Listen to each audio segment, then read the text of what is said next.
12th destroyed ठीक है बेटा, 12th डिस्ट्रॉयड, तो फिर कुछ कुछ चैप्टर पढ़ ले, वेक्टर 3D कर जा, और क्या। टारगेट, हाँ बिल्कुल सही। जो आप मुझे 12th का वीकली टारगेट बोल रहे हो, वीकली टारगेट, ठीक है, पहले मैं बता देता हूं पर चैप्टर आपको करना क्या है। पर चैप्टर आपका नोट्स, व्हेन आई से नोट्स तो मतलब नोट्स में लिखे हुए सवाल और प्लस डिब्बी, ठीक है, दैट इज डिब्बी में पीवाईक्यूज इंक्लूड हो गए।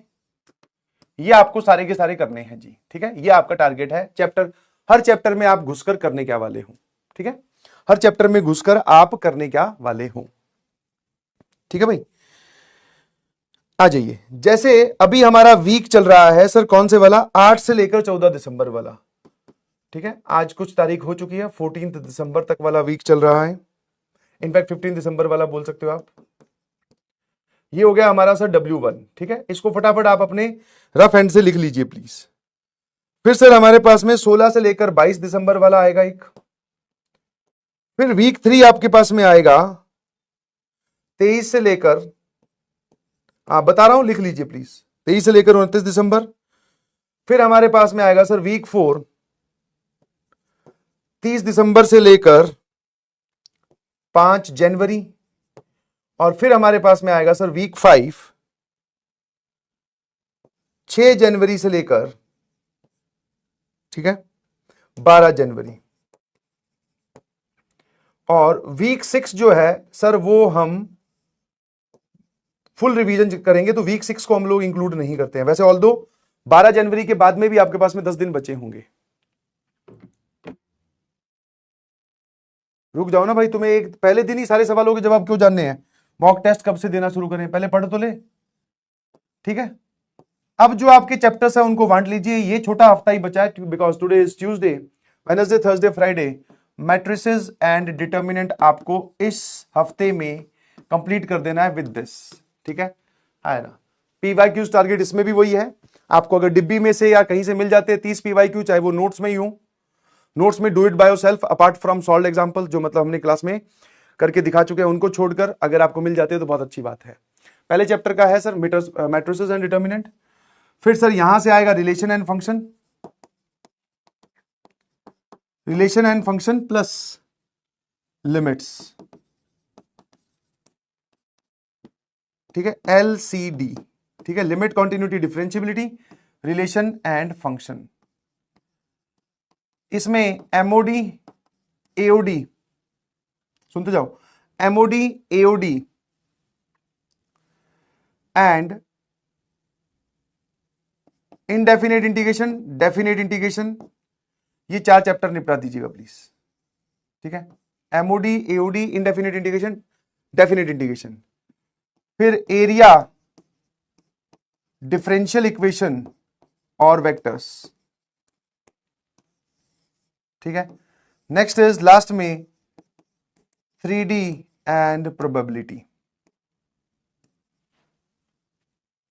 ITF रह गया क्या? ओहो हो, तो पूरा ही मामला बिगड़ गया ये तो, तभी मैं सोचू एक चैप्टर रह रहा है। लिख लो लिख लो लिख लो, साथ साथ में लिख लो, यहाँ रोज रोज डिस्कशन नहीं होगा बेटा। ITF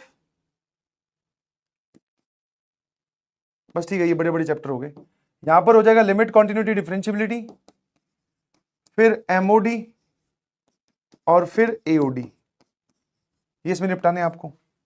ये थोड़ा हैवी हो जाएगा आप लोगों के लिए, चाहो तो एक चैप्टर ऊपर शिफ्ट कर देंगे, ITF प्लस MOD इसमें कर देते हैं सर, है ना, मेथड ऑफ डिफरेंशिएशन।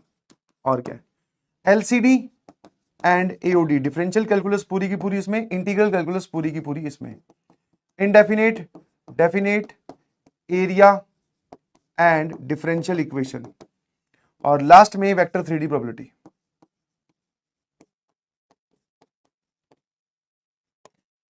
और इसके बाद में हमारे पास में एक वीक और होगा, दैट इज रिजर्व्ड, ठीक है। रिजर्व समझ में आता है कि अगर हम इस प्लानर से थोड़े से आगे पीछे हुए, अगर ये वाली चीज से हम थोड़े आगे पीछे हुए, है ना, अगर हम इस वाली वीक से थोड़े आगे पीछे हुए, यहां पे हमारा कोई चैप्टर आगे पीछे हुआ, मतलब हम नहीं कर पाए, तो हम इस रिजर्व्ड वीक को यूज कर लेंगे। ये है आपका पैरेलल टास्क। बाकी क्लास 11th की तो चैप्टर्स आपको ध्यान रखने ही रखने हैं, ठीक है। किस चीज को आप रिवीजन डन मानेंगे, पहले ये बताओ, ये समझ में आया? किस चीज को आप रिवीजन डन मानेंगे? जब आपके नोट्स के अंदर किए गए सवाल और शॉर्ट नोट्स उसके करस्पॉन्डिंगली और पीवाईक्यूज, ये चारों चीजें हो जाए, आगे बढ़िए प्लीज। समझ में आएगी नहीं समझ में? पीवाईक्यूज का अमाउंट आप जानते हैं, जो चैप्टर हैवी हैं उनमें ज्यादा चाहिएगा। जैसे चैप्टर हैवी कौन कौन से हैं सर? क्लास 12th के सारे चैप्टर ही हैवी हैं, 30+ पीवाईक्यू सब में सॉल्व करने हैं। हाँ बस, खेल खत्म। और आपके नोट्स में इतना मटेरियल है भाई, अब जो हम पढ़ के आए हैं, जो हम करके आए हैं, उस चीज का प्रॉपर यूटिलाइजेशन करने का वक्त अब आ गया है। समझ में आया? वैसे तो कहीं पर भी चले जाओ, T = 0 वाले बहुत सारे बच्चे होंगे कि सर शुरू से शुरू कर दो प्लीज, आप करवा दो। सर ने करवाया भाई, बहुत एक्सटेंड कर करके करवाया, रिलेशन एंड फंक्शन 27 लेक्चर में पढ़ाया था। समझ में आया? तो सब सर उस टाइम पे करवा रहे थे, तो हमने आपको कहीं नहीं जाने की जरूरत नहीं है। जो लक्ष्य जेई बैच की जो पीडीएफ है नोट्स की, मैथ्स की, उसके अलावा एक सिंगल विंडो भी नहीं खोलनी है आपको अपने कंप्यूटर टैब पर भी। समझ में आया? वो भी एक्स्ट्रा में काउंट होगा। समझ गए? जो आपके लक्ष्य जेई की पीडीएफ है ना, बस वहीं से ही सारा खेल डिसाइड होगा। और जो इस बात को समझ गया, क्योंकि उसको एकदम क्लियर है कि मुझे क्या करना है, क्योंकि अभी क्या है, शुरू से शुरू करने वाले बहुत सारे आ जाएंगे, सर कहां से करें, सर वैसे कर लें, ऐसे कर लें, ये स्ट्रेटेजी वो स्ट्रेटेजी, सर मेरा तो ये रह गया वो रह गया। अब इन सब की बात ही नहीं है भाई, ये रह गया और वो रह गया, ये तो चलता ही रहेगा पूरी उम्र, कहीं भी चले जाओ। समझ गए? लक्ष्य जेई के नोट्स जब पेपर दे के आओगे उसके बाद में बात कर लेंगे। समझ में आया? कि सर आप तो बड़े कॉन्फिडेंस में बोल रहे हो कि यहीं से हो जाएगा, मैं पेपर दिया उसके बाद नोट्स खोल के बैठ जाएंगे दोनों। मेरे पास भी वही, ऐसा तो है नहीं कि वो पीडीएफ में एडिट कर सकता हूं अब, है ना? फिर बात करेंगे, ठीक है? समझ गए कि नहीं समझे? बट आपको इस बात पे विश्वास करना पड़ेगा बहुत एग्रेसिवली।